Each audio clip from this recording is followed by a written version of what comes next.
OK, thank you very much, chaps. Let's take the rest of the TV action in chronological order, starting with the 150, the Princess Margaret Juddmonte Stakes. And how do Paddy Power bet on this one, Frank? Yeah, Noyaletti is our 13-to-8 favourite. Dance Diva is 3-1. Spring Cosmos 4-1. Mistress of Venice is 8-1. Neola 9-1. And we're 12-1 bar. David Jennings, you go first. Oh, I think the favourite's a good thing, Bruce. I strongly fancy her. I don't think that was her true run in the last time at Newmarket, but yet I think it's probably good enough to win this race. I think she's a half sister to Sir Patrick Moore, who I think won on soft ground. I think now, I'm not 100% sure, I'll have to check that. So I think she should be okay. And that performance at Ascot behind September, like that form is looking absolutely cracking at the moment. I don't think Spring Cosmos was okay. Didn't blow me away, didn't do anything exceptional, didn't look a particularly good maiden. I think Noyaletti is the best horse in the race. Kills? I think she is the best in the race. I mean, on official figures, there isn't an awful lot between that and Dance Diva and Mistress of Venice, given that. There's only £2 between them. So, she might be short enough for me. She'd probably be okay on the ground if it gets sticky. Dance Diva's form's worked out okay. Tajanis won a listed race. That was sixth in the race. Didn't get the best of runs then, but that form is good. I would give Dance Diva a chance against her. I wouldn't rule out Mistress of Venice. And Frank? I've no doubt Noyaletti is probably the best horse as well, but over 7 maybe, and definitely wants faster ground than she'll get. I was just looking, I'm not an expert in breeding, but she's out. She's by an American horse, Arch, who would probably famously bred Blame, who ended Zenyatta's winning streak. I'd just be a small bit worried on the slower ground, over 6. I'd go with Dance Diva. She's won on good to soft ground a couple, twice. The Newmarket race has worked out okay. That Tajanis won the Lister race at Sandown yesterday. Maggie's Angel ran fair enough in the super sprint. She was third. And she looks progressive enough, and she'll handle the conditions, so I'll take a chance on her. The 225 is the Porsche handicap, and it's a pretty open contest. Frank, take it away. Century Dream is 4-1. Peeler 6-1 along with Juanito Chico. Alwash 13-2. Dubai 8-1 along with Musterid. Naval Warfare is 10-1, and we're 11-1 bar. Strictly speaking, Frank, it's your go to go first, but I want you to go first in the 3 o'clock because I need to know whether you're going to be tipping him. So, Keels, 225. Away you go. Well, the first thing you notice about this race is there's plenty of pace in it. You've got Masham Star, Naval Warfare, Peeler, Executive Force, all been up there. Pressing the pace lately, and I think the race will be set up for a closer. I quite like looking at Dubai. He ran. He's been sort of very highly tried, running a couple of Group 1s, once as a 2-year-old, once as a 3-year-old, running the French Derby, no good there. But he travelled really nicely at Newmarket off what I didn't think was the fastest pace. And the key to him is the ground and a strong pace. He won a mile race at Pontefract on soft ground last year. He gets first time blinkers. He's only just been gelded as well. I think the way he travelled at Newmarket, I think if he gets the strong pace you need, it'd be very hard to kick out of frame. Okay. Can you stop tapping your feet, please, Kill? Sorry, can't help it. Well, you can, surely. No, I can't. No, can't you? Nervous twitches. Oh, really? I've never noticed it before, but it just... Yeah, all right, I'll stop. Thanks, mate. Sorry. DJ, away you go. Yeah, myself, Paul, and Godolphin are either in for a Beano or a nightmare because I fancy Dubai as well. He looks to be crying out for blinkers, if you ask me. I don't think he was concentrating on the job in the closing stages at Newmarket at all. And 2 key things here: the ground and the pace in the race. I think he probably wants a mile 1. He's been beaten twice over a mile 2, but I think he just wants an extra furlong. He's well drawn in stall 3, and that performance in the Silver Tankard Stakes at Pontefract, I think it was last October. That was on real soft ground. He seemed to relish it. I think the race would be set up to suit, and I think 9-1 is a cracking each way price. Okay, a lot of agreeing going on here. Do you agree with the lads about Dubai, Frank? Yeah, no, he's got a solid chance, and he was well back the last hit. But take that Century as a no. Dream, I just like Century Dream. I think he ran well this year in all his handicaps. He's 4th in that London Gold Cup handicap at Newbury. And traditionally, that's a really strong race. We like the London Gold Cup handicap, don't we, Kills? We do. Oh, it's a brilliant point for the rest of the season. He's come out and he's won easily on soft ground at Doncaster, went up to Ayr on good ground, won a lot snugger than the winning distance would suggest. He's only got £4, I believe, for that. I think Ryan Moore's up on it. I think the return to softer ground would actually suit. I think he'll actually be very difficult to beat. 4-1 was probably fair enough. Righty-ho. Okay, Frank, this could be the moment we've been waiting for, couldn't it? It's the Gigaset International Stakes, a heritage handicap up the 7-furlong course, zillions of runners, and take us through the betting and then tell us whether or not you're going to be tipping and lumping on the great Flaming Spear.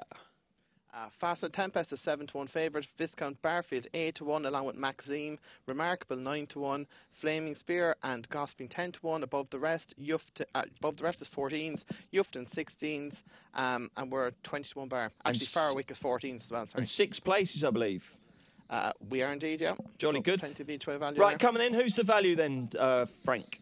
Well, as in, I'm pot committed. How could I not back this? If this doesn't win tomorrow, I will be one of the most depressed men in the world, not even Ireland.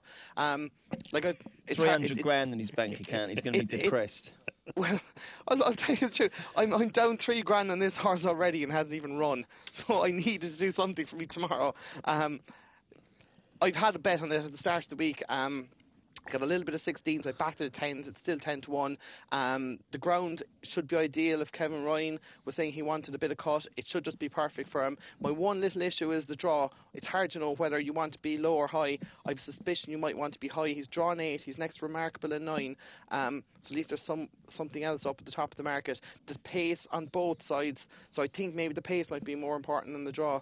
But I'm very hopeful that this can back up my theory for the last 3 months, or I look like a fool if it gets beaten out the gap. Okay, and poor old Kevin Ryan's due a change of luck, isn't he? I mean, his horses have had herpes, and then he gets beaten by a 3-year-old in a race at Yarmouth yesterday, a 2-year-old race at Yarmouth. Right, Kills, I believe the draw hasn't been particularly kind to your early fancy, has it? Well, potentially. Potentially, but we don't know. I mean, the going stick readings suggest that there isn't very much between either side. I mean, yesterday they were saying that the fastest ground was up the middle, believe it or not, which hasn't been seen all year. Now the fastest ground seems to be middle to far side, but there's very little in it. Middle to near side, but there's very little in it on the figures. So we're just going to have to wait and see. I backed 2 horses earlier in the week. Gossiping was 33s on Monday, which was a silly price. He's now probably a silly price the other way, about the 10-1 mark. And the angle with him is that he's done loads of his improving on fast ground, and the trainer Gary Moore said he wanted a bit of cut, and he is out of Gossamer, who won a Fillies Mile and an Irish Guineas on bottomless ground. So there's every chance that he will appreciate the cut. The other one was Maxime, who's officially £7 well in. He ran against the par fate, who was £7 well in himself last time, and he ran second there. This was an early closer, so he actually gets to run off a lower mark now. They've both got really good chances, but at a bigger price now, I'm interested in Withensea each way for Richard Fahey. I've always had him down as a 7-furlong horse for softish ground, and I was quite surprised that he managed to win a Class 2 over a mile at Newry 3 starts ago.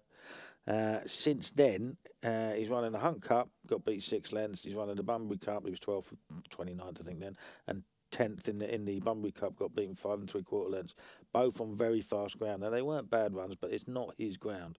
He was 7th in this race last year off the same mark, and now he gets his ground.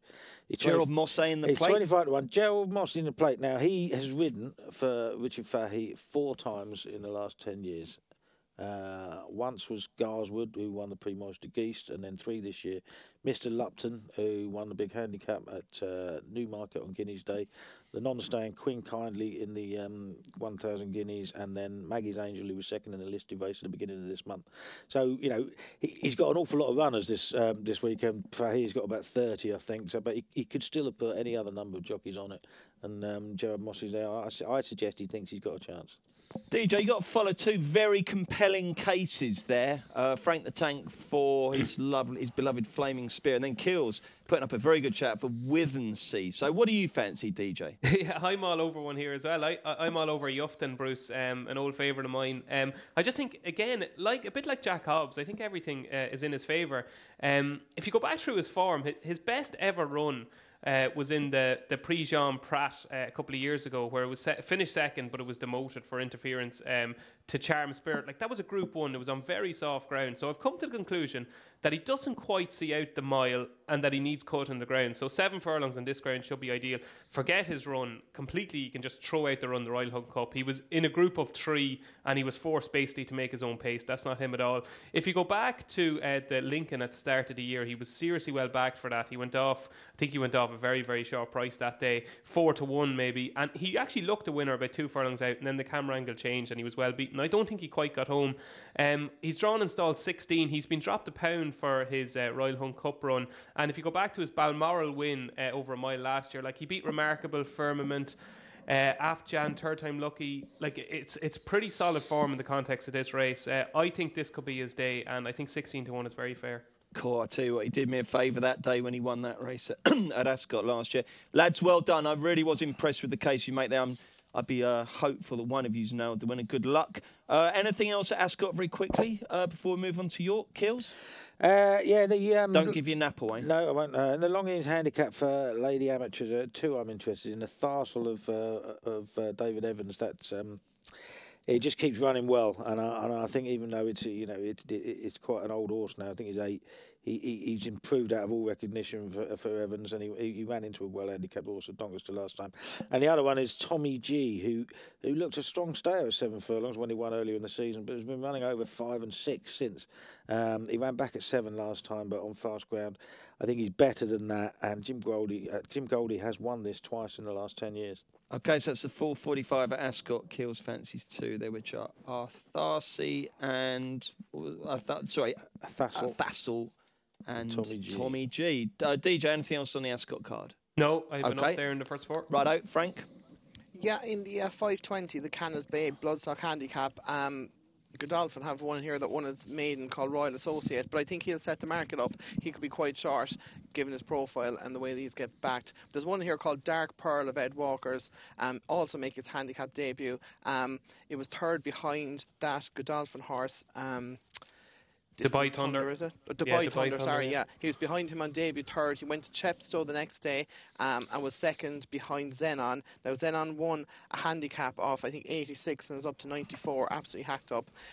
This went to Chepstow then, won its maiden very easily. Now, he was 1-2 shot, but he did a minimum of fuss. I think a mark of 81 might underestimate him. He handles cut, no problem. I think he's going to end up being a far better horse than 81 horse. Now, the Godolphin horse is a small bit of a worry.